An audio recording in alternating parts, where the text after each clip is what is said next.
કારણ કે એનામાં ઊંડાણ નથી, છીછરાપણું છે. અમેરિકાથી ઘણા લોકો આવે, તારા ઘણા ઓળખીતા હોય, કેટલાકની પાસે ઘણો પૈસો હોય પણ વાલની વીંટી ના પહેરે, કોઈ જગ્યાએ વાલની વીંટી ના હોય, કપડા સાદા હોય. અને કેટલાક નવા જઈને 2 વર્ષે આવે ને તો અહીં પેલી સોનાની ચેન પહેરે ને અહીં પહેરે ને અહીં પહેરે ને અહીં પહેરે, અને જાણી કરીને આમ બાયો ઊંચી ચડાવી જોવે લોકો. કારણ એનામાં ઉડાણ નથી. મારે એક બેન જઈને આવે ને અમેરિકાથી, કે પેલા તો વાસીદું ઉપાડે, આખો દિવસ વાસીદું જ ઉપાડે, ભેંસો કપડામાંથી વાસીદાની જ વાસ આવતી હોય. પછી 2 વર્ષે આવ્યા અને પછી પેલું ગેસ તેલ જેવું કઈ છાંટે સાડીમાં, આખો દિવસ આમ છાંટવાનું આવે, આમ છાંટવાનું, અને દિવસમાં 4-5 સાડીઓ બદલાય. પેલી બેનપણીઓની વચ્ચેથી નીકળે અને પેલી લલચાય કે હા અમે ક્યારે અમેરિકા જઈશું, અમે ક્યારે અમેરિકા. અરે આ ગેસ તેલ છાંટવું હોય તો છાંટને તને કોણ ના પાડે? ત્યાં તો મજૂરી કરીને માણસો મરી જાય છે, તું અહીં સુખી છે, તારા જેવી કોઈ સુખી નથી. એ માણસની અંદર ઉડાણ નથી. લક્ષ્મી પૈસો છે એ ઉડાણથી દીપી ઉઠતો હોય છે. એવી જ રીતે તમે જોજો તો એક હિમાલયની ઊંચાઈ છે, ઉત્તુંગતા છે. હું તમને ભલામણ કરું છું, જિંદગીમાં 3 વસ્તુઓ જરૂર જોજો. એક હિમાલય જોવા જજો, તમારો અહંકાર ઉતરી જશે. ઓહો, આ શિખરો અને 250 માઇલ પહોળો અને 1600 માઇલ લાંબો, શિખરોના શિખરો. કોણે બનાવ્યા આ શિખરો? એના એક નાના સરખા ખૂણામાંથી કપચી નીકળે છે, અને એમાંથી અત્યાર સુધી હજારો ટ્રકો કપચી નીકળી. એમાંથી 2 ટ્રકો તારા ઘેર આવી છે, અને 2 ટ્રકો કપચીમાંથી તારું ઘર બન્યું છે. અને એમાં તો કશો તોડે છે. 2 ટ્રકો કપચીમાં ઘર બનાવ્યું, અને પેલાને તો હજી ખૂણોય નથી. બોધ થશે. આની ઊંચાઈ જુઓ, આની ઉત્તુંગતા જુઓ. ઘણા માણસોમાં આટલી ઊંચાઈ હોય છે, અને ઊંચાઈ ક્યારે દેખાતી હોય છે? એની ખાનદાનીના દ્વારા. માણસ ફાટેલા કપડા પહેરવાથી હલકો નથી દેખાતો, સસ્તા કપડા પહેરવાથી હલકો નથી દેખાતો. માણસ હલકો ક્યારે દેખાતો હોય છે? જ્યારે છીછરો બનતો હોય છે, અને માણસ છીછરો ક્યારે બનતો હોય છે? એના પેલું ગેસ તેલ જેવું છાંટીને બહાર નીકળો, એ છીછરા થઈ ગયા. પાછળ લોકો હસે, મજાક કરે. તમારા ઘરમાં કશું નથી, તમે જાણી કરીને આવું બધું પહેરી નીકળો છો તો લોકો મજાક કરશે, છીછરા પણ છે. તમારી પાસે નોલેજ નથી અને મહાપંડિતનો દાવો કરો છો, એ છીછરા પણ છે. અને માણસના સ્વભાવમાં, પ્રકૃતિમાં એક ખાસ ખાસિયત છે, એને ઊંચાઈ ગમે છે, ઉત્તુંગતા ગમે છે. અત્યારે તમે જાણતા હશો, ઘણા વરકન્યાઓ બધા આવે ને પછી કન્યા ખોળે કાં તો મૃત્યુ ખોળે. એક છોકરીએ ઘણા છોકરા નાપાસ કર્યા. આ ભણેલો છે, આમ છે. મને કે નહીં, મારે તો ઊંચો છોકરો જોઈએ. તને ખબર નથી, બહોત લંબા સો બેવકૂફ, આવી ઉર્દુમાં એક કહેવત છે. ખાલી ઊંચો જોઈએ, એટલે ઊંચામાં જ બધું નથી આવી જતું, પણ માણસની અંદર એક આવી મેથડ બેસી ગયેલી હોય છે. અને એના કારણે માણસ હંમેશા ઊંચાઈ પસંદ કરતા હોય છે. એક ગામના મહાદેવમાં, માતાજીના મંદિરમાં હું રહું, અને રોજ ગામમાં બપોરે જમવા જાઉં. એટલે એક પટેલ આવ્યા અને કે મહારાજ, કાલ મારે ત્યાં જમવા આવજો. અમારે તો ધંધો જે છે ને, બીજું તો કામ કઈ છે નહીં, પણ હું તમારું ઘર જોયું નથી. મને કે ગામમાં પેસ્કાન જે સૌથી ઊંચું ઘર હોય એ આપણું. કેવો પરિચય, કેવો આપે છે? સૌથી જે ઊંચું ઘર હોય એ આપણું. સારું, તો ગયો. ખરેખર 2 માળનું ઉપરનો 3જો માળ છે ને, એ પતરા નહીં લગાવેલા, પતરા બધા, એ વખતે બધા પતરાવાળા ઘર હતા. અને એની બાજુમાં બીજું ઘર તે એનાથી થોડુંક સમકક્ષ. પછી મેં કહું, આ પતરા કેમ નથી લગાવ્યા? મને કે આ બાજુવાળો છે ને, એ પતરા લગાવે, પછી એનાથી 1.5 ફૂટ ઊંચો કરીને પછી હું પતરા લગાવું. જો હું પહેલા પતરા લગાવું તે મારાથી 1.5 ફૂટ 2 ફૂટ ઊંચો થઈ જાય. આ પાટીદારની મોટામાં મોટી કમજોરી બતાવું. અમે સાધુઓ છીએ ને પાટીદારોને જ ખોળીએ હો. બાવાની જમાત આવે ને એ જમાત वाला પહેલા જ પૂછે પટેલ કહાં હૈ, પટેલ કહાં રહેતે હૈ, પટેલ કહાં હૈ, મુખી કહાં હૈ. એમ ના પૂછે કે વાળંદ કહાં હૈ, એવું ના પૂછે. અને પટેલ છે એની પાસેથી જો પૈસા ખંખેરવા હોય તો સામે એક બીજા પટેલને ઉભો કરી દેવાનો, સામે એક બીજા પટેલને ઉભો કરી દેવાનો. બસ પેલો ખેતર વેચ્યો એમ કે પણ એને તો પાટલે ના જ બેસવા દો, ખેતર વેચ્યું પણ એને નહીં બેસવા દો, એટલે તારો ભાઈ છે. આ જો મિથ્યા સ્પર્ધા ન હોત તો ગુજરાત ઉપર નહીં આખા દેશ ઉપર રાજ કર્યું હોત, આખા દેશ ઉપર રાજ કર્યું હોત. પણ ખબર નહીં ક્યાંથી બીજી કોઈ રમતના રસ નહીં, ટાંટિયા ખેંચવામાં જ રસ. હોતું ટાંટિયા ખેંચો બસ, બીજી કોઈ રમતમાં રસ જ નહીં.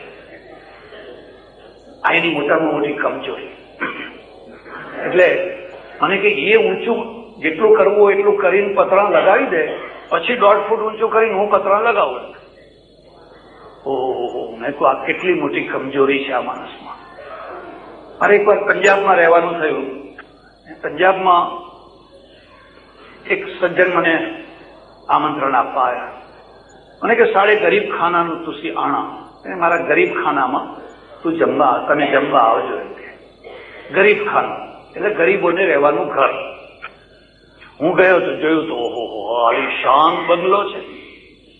હવે આલીશાન બંગલા વાળો ગરીબ ખાનું કે છે, અને જેનું ગરીબ ખાનું છે એ કહે છે આખા ગામમાં જે સૌથી ઊંચું ઘર હોય એ આપણું. અને નરસિંહ મહેતા શું કે છે? ઊંચી મેળી તે મારા સંત નહીં રે. ઓહો, પણ એનો ગજ જુદો છે. એ નરસિંહ મહેતાના ગજમાં તમે જોજો, અડધા ઓઢ્યા અડધા પાથર્યા. ઓઢવાનું ઠેકાણું નથી આ કડકડતી ટાળમાં. અડધા ઉપર ઓઢાડ્યા રા, નથી તરાપો નથી તુંબડી, નથી ઉતર્યાનો આરો રા. નરસિંહ મહેતાના સ્વામી શામળા પાર ઉતારો જહાજ. જો આ સંતોની ઊંચી મેળી છે. અને સંતોની ઊંચી મેળી હૃદયની વિશાળતામાં છે. અને હૃદયની વિશાળતા તમારે, હું તમને ખાસ ભલામણ કરું છું, જો તમારે સંત વાંગમાં જવું હોય તો તમને હૃદયની વિશાળતા મળશે. પછી તુકારામ હોય, જ્ઞાનેશ્વર હોય, નામદેવ હોય, નરસિંહ હોય, મીરા હોય. અમારે પંજાબમાં એક બુલ્લી શાહ ફકીર થયા. શું વાત કરું, સુફી. એની કાફીઓ તમે જુઓ તો આમ તમારા રોમ રોમ ઉભા થઈ જાય. એ બેઠો છે ને એનો તંબુરો વગાડે, એકતારો વગાડે છે, અને વગાડતા વગાડતા એની મસ્તીમાં, જે ભક્તિમાંથી, જે અધ્યાત્મમાંથી મસ્તી ના આવે એ ભક્તિ જ નથી. તમારા અંદર એક મસ્તી આવતી છે. હાજી લોગ મક્કેવલ જાંદે મેરે દિલ વિચ 100 મક્કા. હાજીઓ બધા પગે ચાલીને ત્યારે મક્કા જતા. એ બધું ટોળું એ જોઈ રહ્યો છે બેઠો બેઠો.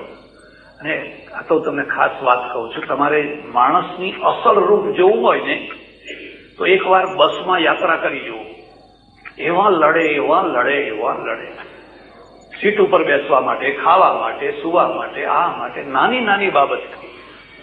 અરે તમે યાત્રા કરવા નીકળ્યા છો, અહીંયા તો થોડી ઉદારતા રાખો. લડા ચાલતી હોય. હાજી લોગ મક્કેવલ જાંદે મેરે દિલ વિચ 100 મક્કા.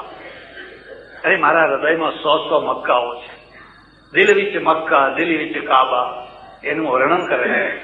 અને બરાબર તુલના કરીને તમે જુઓ, એ જ વાત પેલો તુકારામ કહે છે.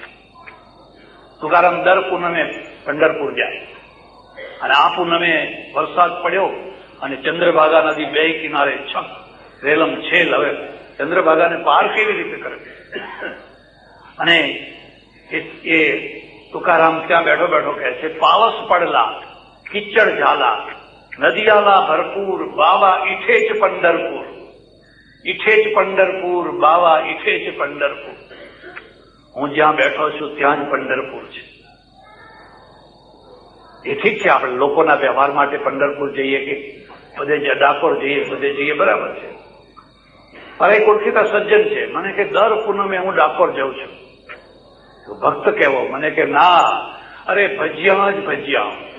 તમે છાશ પીવો, ખીચડી ખાઓ, જલેબી ખાઓ, ભજીયા ખાઓ, 5 દિવસ તો આનંદ આનંદ થઈ જાય. હવનું ગણિત છે ને.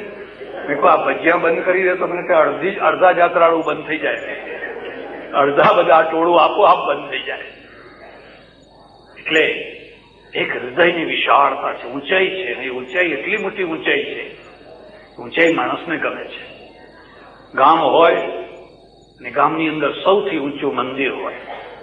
પ્રાચીન કાળમાં એવો નિયમ હતો કે મંદિરના શિખરથી કોઈનું ઘર ઊંચું ના હોવું જોઈએ. આ ઊંચી મેળી તે મારા સંતની. ભગવાનનું શિખર સૌથી ઊંચું હોય. મંદિર હોય કે મસ્જિદ હોય કે જે હોય, એ ધર્મસ્થાન સૌથી, એનો મિનારો સૌથી ઊંચો હોવો જોઈએ. આપણે એનાથી નીચા રહેવાનું છે. આપણે એના દાસ છીએ, બંદા છીએ. જો એનાથી ઊંચા થવાનો પ્રયત્ન કર્યો તો મર્યા સમજો, તો મર્યા સમજો. એની ઊંચાઈને આપણે ઊંચાઈ ના પામી શકીએ. પણ ગામમાં એક ટાવર હોય, એટલું સરસ ટાવર હોય, દૂરથી ગામ દેખાય કે હા હા હા, મૌધા મૌધા મૌધા. વળી પાછા પ્રવેશ કરો તો પ્રવેશ ઉપર જ સરસ મજાનું દ્વાર હોય, સુંદર દ્વાર હોય. સત્યમ શિવમ સુંદરમ.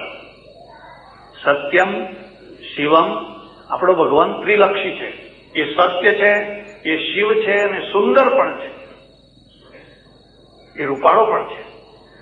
રૂપનો અંબાર છે. જો એને એક વાર જુઓ તો બીજું જોવાનું મન ના થાય. એટલે આપણે સુંદરતાના વિરોધી નથી. એકવાર એક કોલેજનું ઉદઘાટન, અને અમે બધા બેઠેલા, એચ.એમ. પટેલે હતા, અને મને ખબર નહીં, ગાંધીનગરના આર્કિટેક્ટ હતા, એ બેઠેલા સ્ટેજ ઉપર, આપણે ઓળખીએ નહીં. અને પછી વાતમાં મારાથી કહેવાય ગયું કે આ ગાંધીનગરમાં જુઓ ને સચિવાલયને, જાણે ડબ્બા બનાયા હોય, દિવાસળીની પેટીઓ ઉભી કરી હોય એવું લાગે છે. ભાઈ બેઠા બાજુમાં જ બેઠે. લોકો બહુ ખુશ થઈ ગયા કે આ ખરું કે ઘણી વાર ઘટતું આવી જાય. આપણને કલ્પના ના હોય, પણ કઈ નું કઈ ઘટતું આવી જાય. તમારે સુંદરતા જોઈ હોય તો છારોડીમાં સ્વામિનારાયણનું ગુરુકુલ બનાવ્યું છે. હમણાં 15 દિવસ પહેલા જ મારે જવાનું થયું. એમને રોડ ઉપરથી જ જોવાનું મન થાય. એમાં સત્ય છે, શિવ છે, અને સુંદર પણ છે. મકાન એવું હોવું છે, ફોટો પાડવાનું મન થાય. સુંદરતાના સાથે કોઈ વિરોધ નથી. સુંદરતા છે એની મર્યાદામાં હોય. સીતા સુંદર છે, શૂર્પણખાય સુંદર છે, બે સુંદર છે. અને એક દેવી થઈને પૂજાય છે, અને એક છે કોઈ પોતાની દીકરીનું નામ શૂર્પણખા રાખે ખરું? કોઈ પોતાની દીકરીનું નામ રાખે ખરું? એનું સૌંદર્ય છે, એને મર્યાદા બહારનું છે, એટલે નાક કાન કપાય છે. સજ્જનો, આ મૌધા જેવું એક સરસ ગામ, અને અહીંયા હિન્દુ મુસ્લિમ બંને વસ્તીઓનો મેળ છે, સુમેળ છે. બહુ થોડા ગામોમાં છે, અહીંયા તો છે. અને બધે હળીમળીને રહે. બંનેની અંદર હૃદયની વિશાળતા આવે, છીછરાપણું ના આવે. બંનેની અંદર ઊંચાઈ આવે, ટાવર જેવી ઊંચાઈ આવે. અને ઊંચાઈના દ્વારા આ ગામ બીજા ગામો કરતા વધારે ઊંચું છે, વધારે ઉન્નત છે. એના વ્યક્તિત્વના દ્વારા એવી છાપ ઊભી થાય. અને આ જે પરિવાર, એટલે હું શાલ ઓઢાડવા લાગ્યો. દાતાનું હંમેશા બહુમાન કરવું, કદી દાતાને ઉતારી ના પાડો. ઘણા લોકો દાન નથી કરતા હોતા, પણ દાન જોઈ પણ નથી શકતા. એ જોઈ પણ નથી શકતા. બેઠા. હવે સમજાય તો 2 નંબરી બહુ ભેગા થયા હતા તો વાપર્યા, એમાં કઈ વાત કરે. તારી પાસે વડલા 4 નંબરી વડલા ને વાપરીએ. તારું નામ લગાવીએ, તારી તકતી લગાવીએ. આ ટીકાખોરો છે, અને ટીકાખોરો છે એ ગામનું ભલું ન કરી શકે. દાતાનું હંમેશા બહુમાન કરવું જોઈએ. મેં વિચાર્યું કે મારે એમનું બહુમાન કરવું જોઈએ. જો ત્યાં બેઠા પણ પોતાનું ગામ કેટલું યાદ આવ્યું. મારું ગામ, મારું ગામ, મારું ગામ. ઘણી વાર એવું બને કે એમને તો હવે આવવાનું ના હોય, એના છોકરાને આવવાનું ના હોય. એ તો અમેરિકામાં સેટ થઈ ગયા, સ્થાયી થઈ ગયા. પણ તોય જનની જન્મભૂમિ સ્વર્ગાદપી કરી હસી, મારી માતૃભૂમિ છે. આજે હું ગમે ત્યાં પહોંચ્યો હોઉં, આ ધૂળમાં રમેલો. આ તળાવ, તમારે તળાવ સરસ છે, મેં જોઈને ખુશ થઈ ગયો. એ તળાવમાં નાયેલો, અને કેટલી ડોશીઓએ, કેટલી બહેનોએ મારા હાલરડા નાખ્યા હશે, હિંચકા નાખ્યા હશે. એ બધાને યાદ કરવાનું. એક સ્વેટર લઈ આપવાનું, શિયાળામાં એક શાલ લઈ આપવાની. મારા ઓળખીતા એક સજ્જન છે, અમેરિકાથી આવ્યા, પછી મારી પાસે આવ્યા. એક છત્રી, મને કે લો સ્વામીજી આ છત્રી. મેં કહું કેમ મારા? મને કે 72 છત્રીઓ લાવ્યો છો. શું વાત કરો છો? 72? પેલી ત્યારે અહીંયા આવી નથી મળતી પહેલા, ફોરેનની બધી. અને મને કે 50 શર્ટ લાવ્યો છો. મેં કહું કેમ? એમ કે મારી ખડકીના બધા વૃદ્ધોને એક એક છત્રી આપી દીધી. ફેરવીને લોકો જુએ, આમ કરે તો ઉઘડી જાય. હવે તો અહીંયા બધું થવા મળ્યું. અને બધા જુવાનિયાઓને એક એક શર્ટ આપ્યું. પણ મેં કહ્યું કસ્ટમ વાળાએ તમને હેરાન ના કર્યા? મને કે ના રે ના, તમે સાચા હો ને તમારી દાનત સાચી હોય તો કસ્ટમ વાળામાં ભગવાન બેઠેલો છે. મને કોઈએ કશું પૂછ્યું કે જો મારા વૃદ્ધો માટે લઈ જશે. સારું લઈ જાઓ. આ માણસની પાસેથી એની વિશાળતા શીખવાની છે, એની ઊંચાઈ શીખવાની છે. ઘણા લોકોને તમે જોજો, હાથ હલાવતા જાય ને હાથ હલાવતા આવે, અને મરે તોય હાથ હલાવતા. કોઈના માટે કશું ના લાવે, આટલું ના લાવે. હું તમને ખાસ ભલામણ કરું છું, બધું થજો, લુખ્ખા ના થશો. તમારે જે થવું હોય એ થજો, પણ કદી લુખ્ખા ના થશો. એટલે આ જે દાતા પરિવાર છે એમને બધાને પણ જેટલા ધન્યવાદ આપીએ એટલા થોડા છે. હું પરમેશ્વરને પ્રાર્થના કરું કે આ ગામ હળીમળીને, સંપીને, એક થઈને રહે, પરસ્પરમાં ભલું કરનારું રહે અને ગામનો વિકાસ કરે. ગામમાં તમે આરસીસીનો રોડ કર્યો છે, એવા ને એવા સારા કામો કરો અને ગામને સુંદર બનાવો, એવી પરમેશ્વરને પ્રાર્થના. આભાર, ધન્યવાદ, હરિઓમ.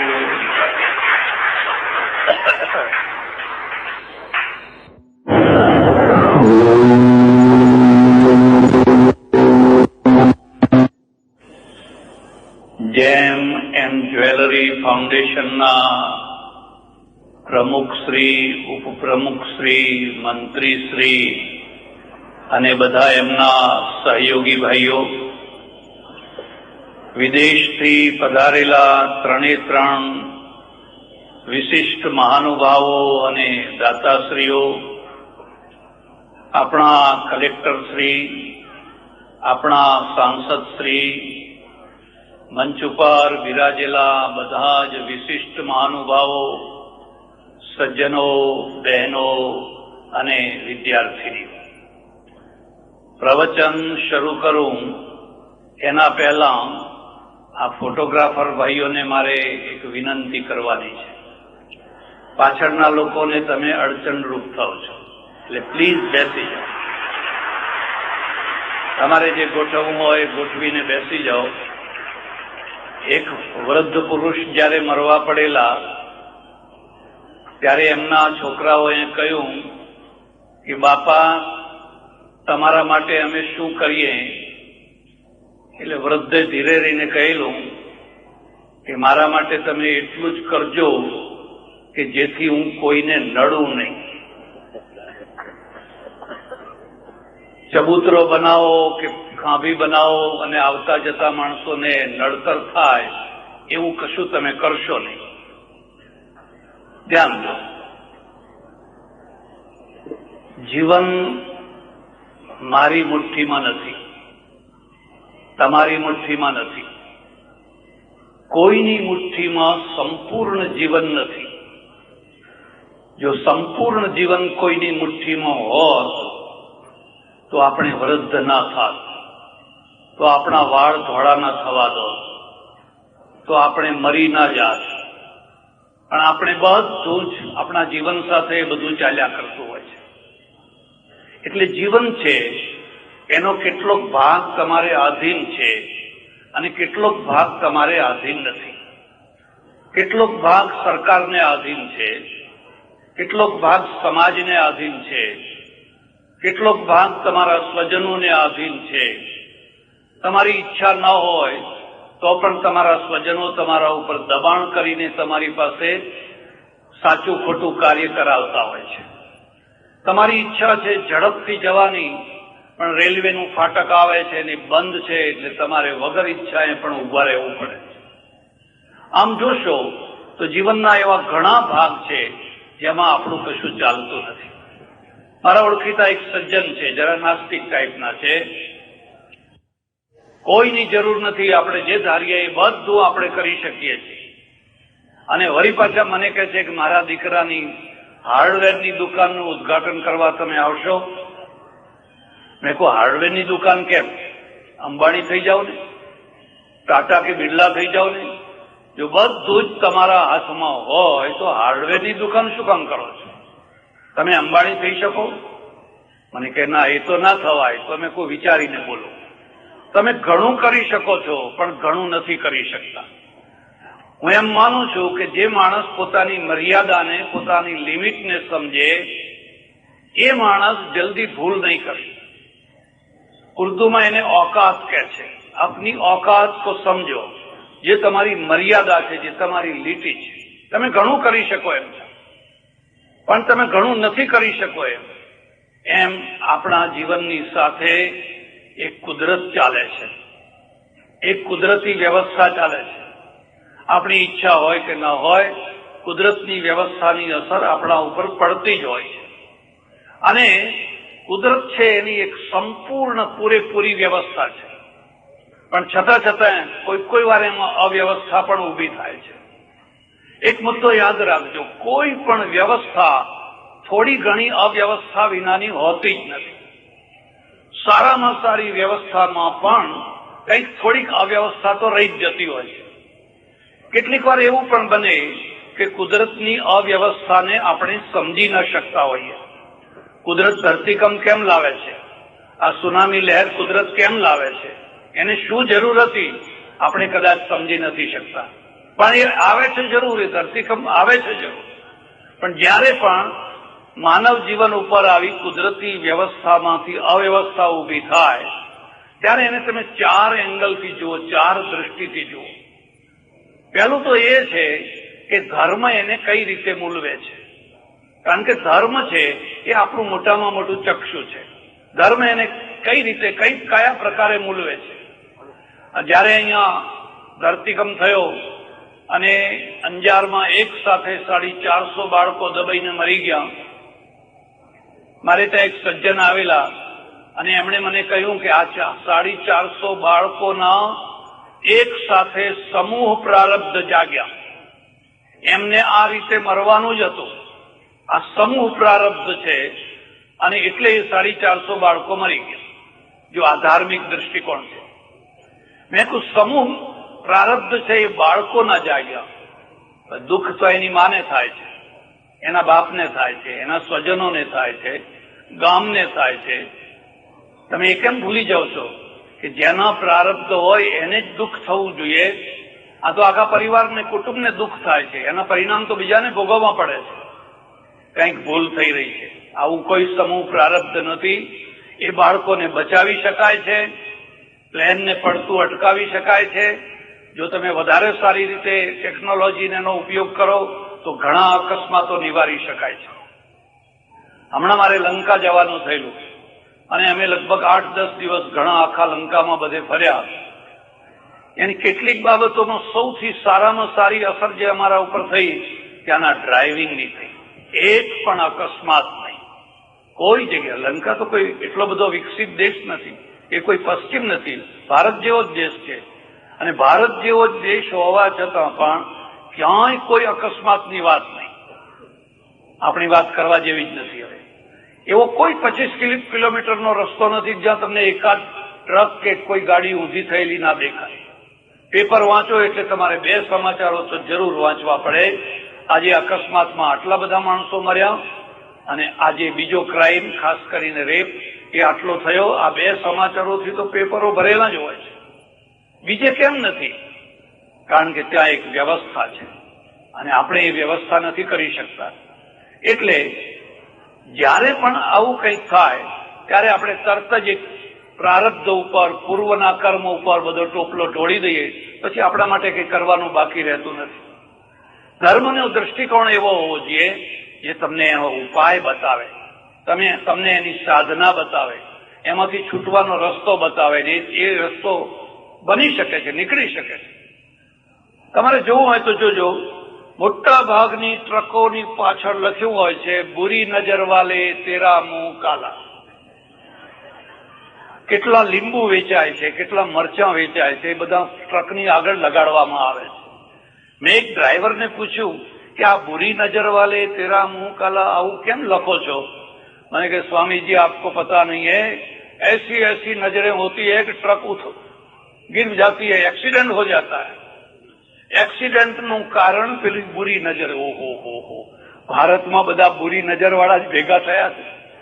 મેં તો અમેરિકામાં ના જોયું, ઇંગ્લેન્ડમાં ના જોયું, બેલ્જિયમમાં પણ નહીં આવું લખ્યું. મેં બેલ્જિયમ 2 વાર હું ગયો છું, ક્યાંય ના જોયું ના. એ બધું ભારતમાં જ બુરી નજર વાલે આવી. આ ધાર્મિક એપ્રોચ છે. જો તમે ધાર્મિક એપ્રોચને વ્યવસ્થિત ન કરો તો તમે આખી વ્યવસ્થાના જે સારા પરિણામ આવવા જોઈએ ના લાવી શકો. એ પહેલો મુદ્દો આ છે.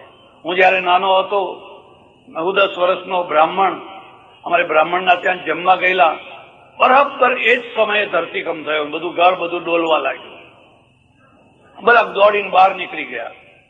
પછી મેં એક ડોશીમાને પૂછ્યું કે માતાજી આ ધરતીકંપ કેમ થયો? મને કે જો સાંભળ, આ ધરતી છે કે શેષનાગના માથા ઉપર છે, અને શેષનાગને જયારે બહુ ભાર લાગે એટલે થોડુંક પડખું આગુ પાછું કરે ને એટલે ધરતીકંપ થાય. બરાબર, વાત બેસી ગઈ મગજમાં.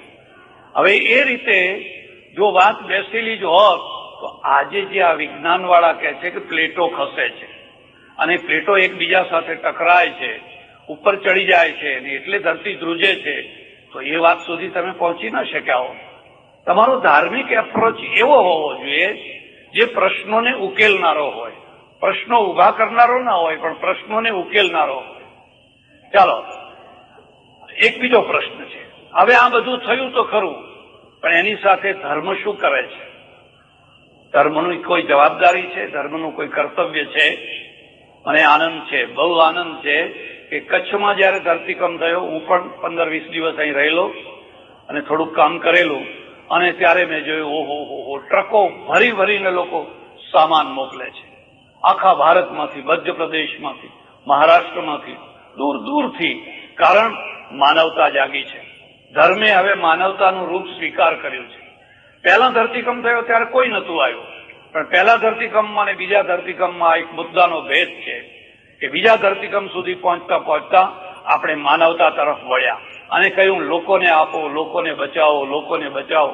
ટ્રકોની ટ્રકો. અહીંયા તમે જુઓ તો રસ્તા ઉપર કપડાં ઉડતા હોય, કોઈ કપડું લેનારું ના મળે, એટલી બધી વસ્તુઓ આવી. અને હું સમજુ છું કે આ રિયલ એપ્રોચ છે, આ સાચો એપ્રોચ છે. ચાલ, બીજી વાત, સરકાર શું કરે છે? જયારે પણ આવી વિપત્તિ આવે ત્યારે સરકારની પણ એક બહુ મોટી જવાબદારી, પહેલી જવાબદારી થતી હોય છે. મારે કહેવું જોઈએ કે સરકારે ઘણું કર્યું છે.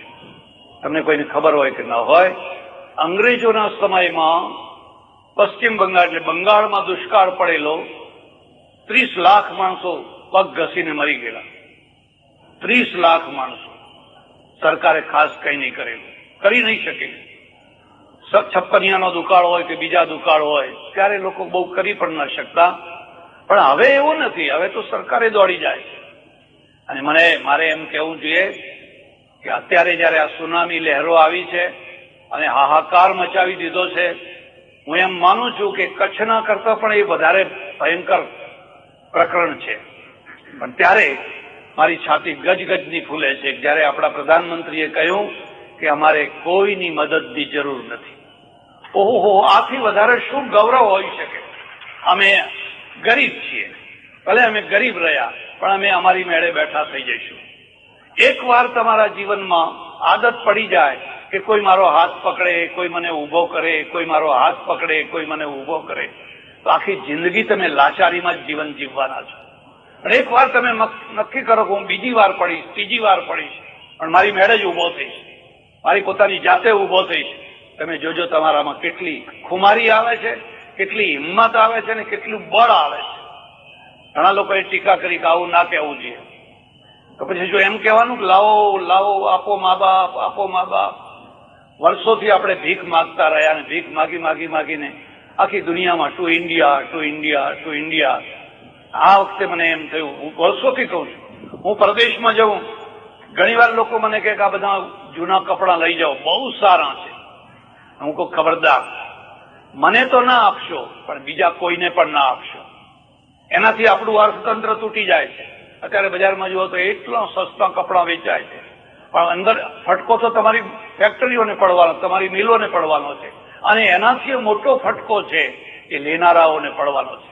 એનું મોરલ ડાઉન થઈ જશે, પછી ઉતરેલા જ કપડાં પહેર્યા કરશે. કોઈને પણ જો તમારે સ્વમાનપૂર્વક જીવન જીવાડવાનું હોય તો એનામાં ગળથુથીના એવા સંસ્કાર નાખો, મારે કોઈનું ઉતરેલું પહેરવું નથી, મારે કોઈનું આપેલું ખાવું નથી. સ્વમાનપૂર્વકની પ્રજા ઉભી થશે. એટલે સરકાર પોતાની રીતે કરે એ બરાબર જ છે, સરકારનું કામ છે અને કરે. એમાં ત્રુટીઓ રહેવાની એ તો સ્વાભાવિક છે. હું વ્યવસ્થા કરું તો મારામાં રહેવાની, પણ તે છતાંય સરકારે પણ કચ્છની માટે બહુ સારું કર્યું. એક દીકરીએ આવી અને કહ્યું કે આપણા કલેક્ટર સાહેબ છે પ્રદીપ શર્માજી, કચ્છના વિકાસમાં એમનો બહુ મોટો ફાળો છે. અને વાત સાચી છે. ખુરશી પર બેઠેલો માણસ હજારોનો ઉદ્ધાર કરી શકે છે અને હજારોને બરબાદ કરી શકે છે. એને મળેલી શક્તિ છે, એ શક્તિનો જો એ સદુપયોગ કરે તો એ હજારોનો ઉદ્ધાર કરતો થઈ શકે છે, અને એનો દુરુપયોગ કરે તો બરબાદ પણ કરી શકે છે. આપણા સદભાગ્ય છે. હું એમને સમજો, પેલા પોલીસ કમિશનર છે એ સમજો, પણ બે ભાઈ સરખા જ દેખાય છે. મને કે ના, એ મારા ભાઈ છે. બહુ આનંદ થયો. પણ સાથે સાથે એ પણ વાત કરું આપને કે માત્ર સરકારથી જ બધું થઈ શકતું હોતું નથી. સરકાર તો એક વ્યવસ્થા સ્થાપિત કરે, લો એન્ડ ઓર્ડરની સ્થાપના કરે તો સરકારે બહુ મોટું કામ કરી નાખ્યું. આપણે ત્યાં જયારે રામચંદ્ર ગાદી ઉપર બેસે છે, એ અન્ન ક્ષેત્રો નથી ખોલતા, ગૌશાળાઓ નથી બંધાવતા. એક જ કામ કરે છે, ગુંડાઓથી પ્રજાને મુક્તિ અપાવે છે. અને ગુંડાઓથી પ્રજાને મુક્તિ અપાવવી એનાથી દુનિયામાં બીજું કોઈ મોટું પુણ્ય કાર્ય નથી. અને સરકારની ખુરશી ઉપર બેઠેલા માણસો જ કરી શકે. હમણાં મારા એક ઓળખીતા સજ્જન મળ્યા. મેં કહું ઘણા દિવસે મળ્યા. મને કે સ્વામીજી, યાત્રા કરવા ગયો હતો બિહાર, અને બિહારમાં એક હોટલમાં ચા પીવા ગયા. અમારું પેલું ટાટા એસ્ટેટની ગાડી બહાર મૂકેલી, પાર્ક કરેલી, અને ચા પીને બહાર નીકળ્યા તો ગાડી ગાયબ. ગાડી ગાયબ તો વિચારમાં પડી ગયા, હવે આ કરવું શું, ક્યાં ગઈ ગાડી? એટલે પછી પેલા હોટલનો જે મેનેજર હતો એને જ કહ્યું, સાહેબ એમ કરો, અમારા MLA ને મળો તો કદાચ તમારું કામ થઈ જાય.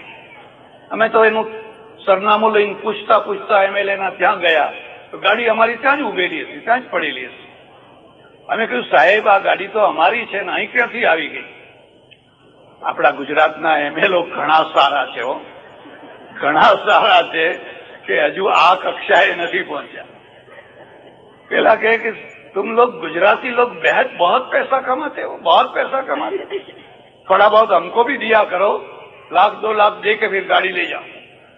मैंने कहा नाक पर कानूनी बूट पकड़ी ली थी ने जे भाग्या ગુજરાત ભેગા, યાત્રા કરવા નથી જવું. હવે સરકાર આટલું કરે તો બહુ થઈ ગયું. ગુંડાઓના ત્રાસથી જનતાને મુક્ત કરે એનાથી વધારે કોઈ મોટું પુણ્ય નથી. અને એ કામ શ્રી રામચંદ્રજીએ કર્યું. અને એટલે એને રામરાજ્ય કહેવાય છે, રામરાજ્ય.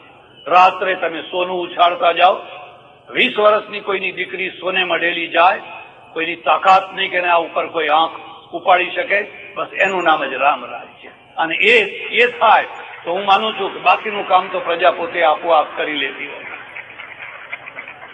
પણ મારો એક ત્રીજો મુદ્દો છે, અને એ છે કે જ્યારે પણ આવી કુદરતી વિપત્તિઓ આવે ત્યારે લોકો પોતે શું કરે છે, લોકોનો એપ્રોચ કેવો છે, લોકોનો અભિગમ કેવો છે, લોકો શું એ વખતે કરે છે. તમે પ્રજાને વિકણ ના બનાવો. ગુજરાતમાં ઘણું સારું છે, પણ ગુજરાતની પ્રજાને બહુ વિકણ પણ બનાવવામાં આવી છે. બીજી પ્રજા હશે, અમુક ટાઈમે ડરવું જ જોઈએ, પણ આ તો પાર વિનાની વિકણ બનાવી છે. અને એ વિકણ બનાવવામાં સૌથી મોટામાં મોટો ફાળો અમારો છે. અને અમેરિકામાં એક સજ્જને પૂછ્યું મને કે તમે લોકો માટે શું કરો છો? મેં કહું અમે લોકોના છોકરા છાના રાખીએ છીએ. એ ગમે એવું રોતું હોય અને એની માં જ્યાં એટલું કહે કે હે બાવો આવ્યો, ચૂપ થઈ જાય. આથી વધારે તમે અમારા પાસે શું અપેક્ષા રાખો? એને રમકડા આપો, એને ફલાણું આપો, એને ફલાણું આપો, ને છતાંય છાનું ના રહે. અને અમારું નામ પડતાની સાથે એ છાનું થઈ જાય. આ કઈ થોડી ઘણી ઓછી સેવા છે? આવી રીતે બચપણથી ડરાવેલા છોકરા છે એ પછી મોટા થઈને કોઈ બહુ મોટી બહાદુરીનું કામ ના કરી શકે. ધીરે ધીરે ધીરે હું પરિવર્તન જોઈ રહ્યો છું. બહુ મોટી ક્રાંતિ થઈ રહી છે. પ્રત્યક્ષ દેખાતી નથી પણ થઈ રહી છે. ગઈ 26મી જાન્યુઆરીએ એના પહેલાની જાન્યુઆરીએ ગાંધીનગરમાં એક કાર્યક્રમ હતો અને બરાબર એ જ ટાઈમે ઉપરથી લશ્કરના 9 વિમાન ઉડ્યા, સેનાના. મારી બાજુમાં જ એક લશ્કરના માણસ બેઠેલા મને કે સ્વામીજી આજે 9 પ્લેન ઉડે છે આકાશમાં. મેં કહ્યું હા. એમાં જે વચ્ચેનું પ્લેન ઉડાડે છે એ વડોદરાની પારુલ પટેલ ઉડાડે છે. ઓહો, ગુજરાતી દીકરી પારુલ પટેલ લશ્કરનું વિમાન ઉડાડે છે. અને મને એટલું ગૌરવ થયું. મારે આપને પણ એ જ કહેવાનું છે કે આ બધી દીકરીઓ છે એને આપણે ભણાવીએ છીએ. શા માટે ભણાવીએ છીએ? રોટલા ટીપવા માટે? ટીપ રોટલા, ઘરની બહાર નહીં નીકળવાનું. એમાંથી કોઈ પારુલ પટેલ થાય તો આપણે એને સ્વીકારી શકીએ છીએ, એને પ્રોત્સાહિત કરી શકીએ છીએ. પરદેશની છોકરીઓ નીકળી પડે અને આખી દુનિયા ખૂંદી વળે. મારે આશ્રમમાં એક આવેલી એકલી. મેં કહ્યું તને બીક નથી લાગતી? મને કે બીક શાની? અને આપણા ત્યાં તો છોકરીની વાત જવા દો, 80 વર્ષની ડોસીએ જો હાજે ઘેર ના આવી હોય તો જીવ ઊંચો થઈ ગયો. માજી ક્યાં ગયા. હું એવો ઈચ્છું કે કન્યા શાળા માત્ર શિક્ષિકાઓ પેદા ના કરે. શિક્ષિકાઓની જરૂર છે, એની કોઈ ના નથી, પણ એની સાથે સાથે પારુલ પટેલ જેવી દીકરીઓ પેદા કરે. પેલા કિરણ બેદી કે એક છે ને, હા, કિરણ બેદી જેવી પણ વાઘણ પેદા કરે, સિંહણ પેદા કરે. ત્રાળ પાડે તો ગુંડાઓ ત્યાં ને ત્યાં છકી જાય. અમારી સાથે હમણાં અમે લંકા ગયા ત્યારે એક ભરવાડ કુટુંબ હતું. બે વૃદ્ધ માણસો, આવડા મોટા બલિયા પેલા એના પહેરેલા હાથીદાંતના. હું એમને પૂછું, રામુબેન આ આટલા શેરના બલિયા પહેર્યા છે, તમને ભાર નથી લાગતો? શા માટે આ પહેર્યા છે? મને કે હું ખેતરોમાં જાઉં ને કોઈ હાલી મવાલી આવે ને તો માથું ફોડી નાખું. ઓહો, મેં વાત ધન્ય થઈ ગઈ. એના બલિયાઈ ધન્ય થઈ ગઈ. મવાલીથી ડરતી નથી, મવાલી એનાથી ડરે છે. આ પણ આપણે કરવું છે. અને એ કરવું હોય તો મારું એક સૂત્ર યાદ રાખજો, વીરતા પરમો ધર્મ. કોઈ સમય હતો જયારે જરૂર હશે ત્યારે કોઈએ કહ્યું હતું કે અહિંસા પરમો ધર્મ. બરાબર છે, પણ વીરતા વિના અહિંસા કેવી રીતે રહેવાની? બેયને મૈત્રી છે. અહિંસા ને વીરતા બેયને મૈત્રી છે. જો એક નહીં હોય તો બીજું નહીં હોય. વીરતા વિનાની અહિંસા તો સસલાની અહિંસા છે. સસલું કાલે ફોટોગ્રાફરોને બોલાવીને કે આજથી મેં વ્રત લીધું છે કે હવે હું અહિંસક છું. હવે તું અહિંસક નહીં થાય, બીજું થઈશ શું? બીજું ફોટો ક્યારે પડે? જયારે કોઈ સિંહ આવું વ્રત લે ત્યારે પડે. અને એટલે આપણે ગુજરાતની પ્રજાને, ખાસ કરીને આ દીકરીઓને વીરતા પરમો ધર્મ એ પણ આપણે એમને આપવાનું છે. એટલે સજ્જનો, જયારે પણ આવી વિપત્તિ આવે તમે લાખ યજ્ઞો કરો, હોમ હવન કરો, પાઠ પૂજા કરો. આ થવાનું ને થવાનું જ છે. એને કોઈ રોકી શકવાનું નથી. એક કુદરતી વ્યવસ્થા છે, એની સાથે આપણે જીવવાનું છે. જાપાનમાં જઈને જુઓ, આખું જાપાન જ્વાળામુખી ઉપર બેઠેલું છે અને જ્વાળામુખી ઉપર બેઠું હોવા છતાં પણ સારી રીતે જીવન જીવે છે. મોટા ઊંચા બિલ્ડિંગો એવી રીતે બનાવ્યા છે કે ગમે એવો અર્થક્વેક આવે પણ એ બિલ્ડિંગને કશું ના થાય. અને એ આપણે કરવું પડશે. અહીં ભુજમાં પણ તમે જોઈ શકો છો, એવા કેટલાય બિલ્ડિંગ ધરાશાયી થઈ ગયા અને કેટલા આજે એમને એમ અડીખમ ઉભા છે, એને તિરાડ પણ નથી પડી.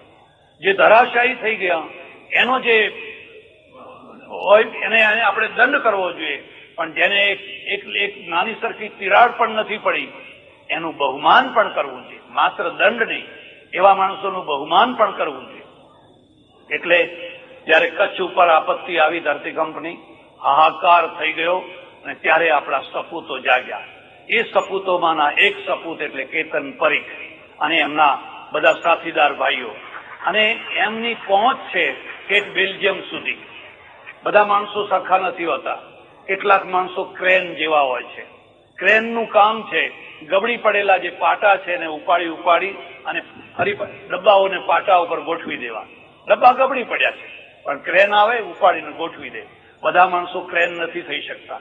કેટલાક માણસો પોતાની પડેલી વસ્તુ ઉપાડી નથી શકતા, વાંકા થવાની તાકાત નથી.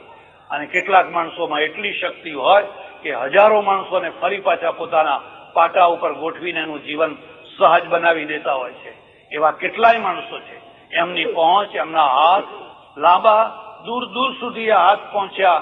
અને બેલ્જિયમથી આપણા બધા મહેમાનો આવ્યા, એમને પણ થયું, એ લોકો પણ માનવતાવાદી છે, હ્યુમેનિટી છે. એમને પણ થયું કે દુનિયામાં કોઈ પણ જગ્યાએ વિપત્તિ કે આપત્તિ આવી હોય, અમારો હાથ હંમેશા લાંબો રહેશે, અમારો હાથ હંમેશા લાંબો રહેશે. તમે જોઈ શકો છો કે અહીંયા જૂનું મકાન કેવું હતું અને નવું કેવું થયું. જો ધરતીકંપ ના આવ્યો હોત તો આજે પણ એ જૂનું મકાન એવું ને એવું જ રહ્યું હોત. કેટલીક વાર એવું બને, ક્રોધોપી દેવસ્ય વરેણ તુલ્ય, કોઈનો ક્રોધ પણ આશીર્વાદરૂપ બનતો હોય છે. એ ધરતીકંપ આવ્યો અને આખું સ્ટ્રક્ચર બદલાઈ ગયું, અને એ બદલાવામાં આ બધા ભાઈઓ નિમિત્ત બન્યા.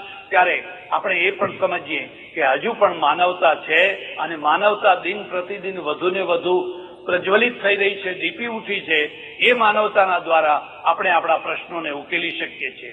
હું પરમેશ્વરને પ્રાર્થના કરું કે મારા દેશમાં આવી ક્રેન જેવા માણસો વધુ ને વધુ સમર્થ બને, શક્તિશાળી બને, અને પ્રજાના જે પ્રશ્નો છે એ પ્રશ્નોને ઉકેલવામાં પોતાની શક્તિનું યોગદાન આપ્યા કરે. અને આ પરદેશથી આવેલા ભાઈઓ છે એમનો જેટલો આભાર ને ધન્યવાદ આપીએ એટલો થોડો છે. ફરીથી પરમેશ્વરને પ્રાર્થના કે આ ધરતીકંપને તો અમે નહીં રોકી શકીએ, પણ ધરતીકંપ આવે તો પણ અમારું મકાન એક કાંકરી પણ ના ખરે એવા મજબૂત મકાન બનાવવાની તો અમને શક્તિ દે, દૃષ્ટિ દે. આભાર, ધન્યવાદ. હરિઓમ તત્સત. સ્વામીજી આપના આવા વીર ભાષણને હું એક ગુજરાતી તરીકે ખૂબ જ આદરપૂર્વક અનુભવી રહ્યો છું. પાંચમું સૂત્ર આપ્યું, દરિદ્ર નારાયણ દેવો ભવ. કોઈ નતું આપ્યું. તમે ના ગાઈ કવિતા, પેલા ભજન ના ગાયું? આ દેશમાં કેટલી બધી દરિદ્રતા છે, એને કહ્યું આ દરિદ્રોની સેવા કરો. પછી આજે મને એક બુદ્ધિ સૂચે છે કે હું પણ એક સૂત્ર આપું, અને મારે એ સૂત્ર આપવું છે, વિદ્યાર્થી દેવો ભવ. વિદ્યાર્થી દેવો, વિદ્યાર્થીને જોઈને મોઢું બગાડવાનું. પેલો ઋષિ શું કહે છે? આમાયાંતુ બ્રહ્મચારીન સ્વાહા, વિમાયાંતુ બ્રહ્મચારીન સ્વાહા. એ પ્રાર્થના કરે છે કે હે ભગવાન, ભણનારા વિદ્યાર્થીઓ મને આપ, મારે ભણાવવું છે. ભણનારને ગરજ નથી, ભણાવનારને ગરજ છે. તું મારા પાસે ભણનારા વિદ્યાર્થીઓ મૂક. આમાયાંતુ બ્રહ્મચારીન સ્વાહા, વિમાયાંતુ બ્રહ્મચારીન સ્વાહા. ભણાવનારને ગરજ છે, એમ આચાર્યને ગરજ છે. અને વિદ્યાર્થી, એ વિદ્યાર્થીમાં દેવ ભાવ, આ મારો દેવ છે. એ મને અનુભવ થયો.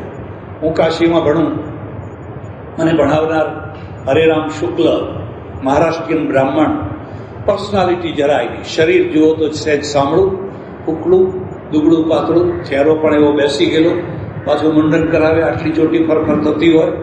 એટલે એકલા જતા હોય ને તો લોકો કે એકુલી એમ બૂમ પાડે, એવી એમની પર્સનાલિટી. આ પણ તમને કહી દઉં કે આખી દુનિયામાં પહેલા પેકિંગની કિંમત થતી હોય છે, પછી વસ્તુની કિંમત થતી હોય છે. જો પેકિંગ બરાબર હોય તો વસ્તુ ઓછી હોય તો ચાલે. હવે પેકિંગ જ બરાબર ના હોય, અને પેકિંગ વિનાના બિચારા કેટલાય અષ્ટાવક્રો જિંદગીભર ઠોકરો ખાતા રહી જતા હોય. અંદર ઘણી વિદ્યા છે, પેકિંગ નથી. પેકિંગ પહેલી નજરે દેખાય, અને અંદરનું જે છે એ તો અનુભવે દેખાય. એવા હાવ બિલકુલ મને કે, અને જુઓ તો ઓહો, સરસ્વતીનો સાક્ષાત અવતાર. જાણે સરસ્વતી જોઈ લો. પુસ્તક જોવાનું, ધાડ ધાડ ધાડ ધાડ ધાડ. તમે કોઈ પણ વિષય લઈને જાઓ, જાણે બધું નોલેજ એમના મસ્તિષ્કમાં છે. લાઇબ્રેરી છે, આખી યુનિવર્સિટી. અને હું રહીને કહું, હે મારા નાથ, આ માણસને તે આટલી વિદ્યા આપી, થોડી પર્સનાલિટી આપવી હતી. એને વિચારે કે ના ના ના, પર્સનાલિટી નથી આપવી. આ માણસ આમાં જ બરાબર પૂજાય છે. હું એમની થોડીક વાત તમને કરું, તમને ખ્યાલ આવશે. એટલી દરિદ્રતા, એટલી દરિદ્રતા, એટલી દરિદ્રતા. અને દરિદ્રતાનું કારણ આદર્શ. એમના ગુરુએ કહેલું કે વિદ્યા વેચાય નહીં. બસ વિદ્યા વેચાય એટલે કોઈ જગ્યાએ નોકરી નહીં કરવાની. જે વિદ્યાર્થીઓ આવે એને ભણાવવા, ભણાવે. 18 પીરિયડ, રોજના 18. મને ખબર નથી કે અઠવાડિયાના 18 લેવાય છે કે નથી લેવાતા. એ તો રોજના 18 લે. સવારે પલાઠી વાળીને બેસે તો રાતના 10 વાગ્યા. પછી અમારી યુનિવર્સિટીમાં એક સારા વાઇસ ચાન્સલર આવ્યા, આદિત્યનાથ ઝા, બહુ જ ઊંચી કક્ષાનો માણસ. એને કહ્યું મારે યુનિવર્સિટીમાં રત્નો ભેગા કરવા છે, વીણી વીણીને રત્નો લાવો. સારા સારા પ્રાધ્યાપકો ભેગા કર્યા. કોઈએ કહ્યું કે આ ખરું રત્ન તો હરેરામ શુક્લ છે, તો કે એમ નહીં લાવો. લોકો એમને કહેવા ગયા. એમણે 3 શરતો કરી. 3 શરતો યાદ રાખવા જેવી. પહેલી શરત એ છે, હું યુનિવર્સિટીને અરજી નહીં કરું, યુનિવર્સિટી મને અરજી કરે. જો દરિદ્રતા છે ને, ગરીબી છે. હું અરજી નહીં કરું, યુનિવર્સિટી મને અરજી કરે. એક, પગાર નહીં લઉં, હું વગર પગારે ભણાવીશ. હું બ્રાહ્મણ છું, તમારી ઈચ્છા હોય ને કંઈ દક્ષિણા આપવી હોય તો આપજો, બાકી હું પગાર નહીં. ત્રીજી વાત, કોઈના હાથ નીચે કામ નહીં કરું, હું સ્વતંત્ર. આ 3 એમની શરતો યુનિવર્સિટીએ માન્ય રાખી. કેટલો માણસ અંતે તો કોઈ વાર ને કોઈ વાર એની પૂજા થતી હોય છે. જો તમારી ટેક હોય અને તમારા અંદર વાસ્તવિક નક્કરતા હોય તો એ 3 અમે એમના પાસે ભણવા જઈએ, ચહેરો જ જોયા કરીએ, શું કઈ વિદ્યા. મને એમના સંસ્મરણોમાં કહે કે કલકત્તામાં બધા પંડિતોનો શાસ્ત્રાર્થ ચાલે, તો કાશીના પંડિતો બોલાવ્યા, આવે ત્યાં મિથિલાના પંડિતો અને બધા ન્યાયિકો જબરજસ્ત મહોપાધ્યાય, કે બધાએ પ્રતિનિધિ મને મોકલ્યો. હું હાવડા સ્ટેશન ઉપર ઉતર્યો તો લેવા આવેલા બધા આમ તેમ ફરે, મારા તરફ કોઈનું ધ્યાન જ નહીં. કે આ કંઈ હોય, આવા પંડિતો હતા હશે. પછી મેં જ પૂછ્યું, ભાઈ મારે ફલાણી જગ્યાએ જવું છે. તો એમને કહ્યું, તમે બધાના મોઢા બગડી ગયા, આ મોકલ્યા, આવા માણસ મોકલ્યા. એમ તેમ માળા પહેરાઈ ના પહેરાઈ. 3 દિવસ સુધી શાસ્ત્રાર્થ ચાલ્યો ને 3જા દિવસે ઓહો પછી હારનો ઢગલો કરી દીધો. અમે તમને ઓળખી ન શક્યા, અમે તમને સમજી ન શક્યા. ભાઈ તમારો દોષ નથી,